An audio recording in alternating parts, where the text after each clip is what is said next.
This is a Superilla, a Superblock, a new way that Barcelona has invented for giving the city back to people instead of cars. In the 19th century, Barcelona was expanded with the ensanche, a grid full of blocks, all of the same size.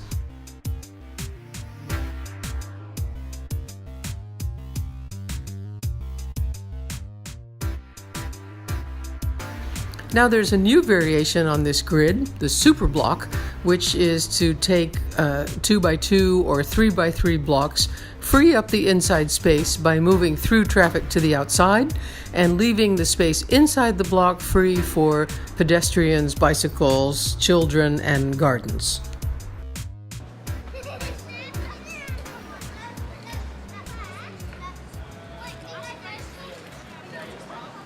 Hello, Carlos Peña.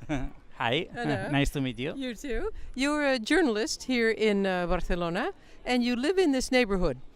You're a big fan of the Superblock, and this is one of the most important streets in the Superblock. What did this used to look like? Was one of the main streets to go into the city, into the center of Barcelona. We had 4 or 5 traffic lanes, and now we have gardens, we have playgrounds, and that's the big change for this area. What has that meant for you living in this area? Is it quieter? Yes, it's quieter, and cars are not banned, but they are guests. They are our guests, but we try to be the pedestrians and the cyclists have the same right to share the public space. This initiative started in 2016 and became very political. Why were people against it? We need time to get the change, to accept the change, and I think some people need more time than other people. And what do you hear when you wake up, Carlos? I hear birds.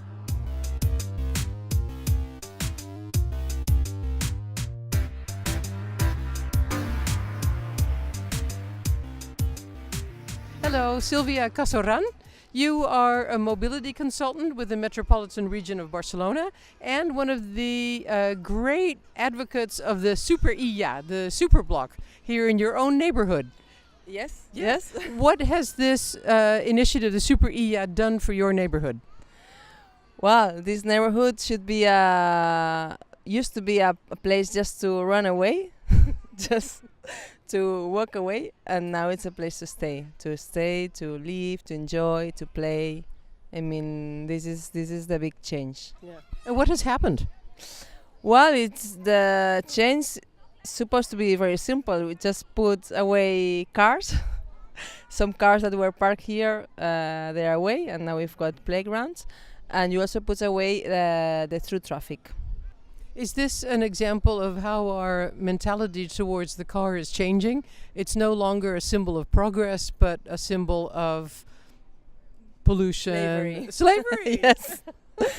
Yes, in the cities, and especially in the cities with such a density as Barcelona, car doesn't have space anymore. Pedestrians in the past used to meet in the center of the squares of the crossing of the streets, and now we are just push away into the sidewalks, and then it's very difficult to meet people and to enjoy people and to do things at the street because we don't have space enough. For me, this is Barcelona was not anymore a place to play in the street, and in the Superblock we are getting this. Is the most important change for you the physical change in the streets and the furniture, or in the mentality of the people living here? Mentality is the biggest change. We've got a neighbor, Marçal. The next day of the Superblock, he left his car parked in the parking, and he said, because I want Superblocks, I'm gonna take now the bike and the train to my job. Inside the Superblocks, people are enthusiastic. Outside, however, they have to deal with all the traffic that's being pushed to the edges. I do think Barcelona is onto something, And I'm curious how many of the planned 500 superblocks are going to be realized. Yeah, of course, all the cities in the world should test this example.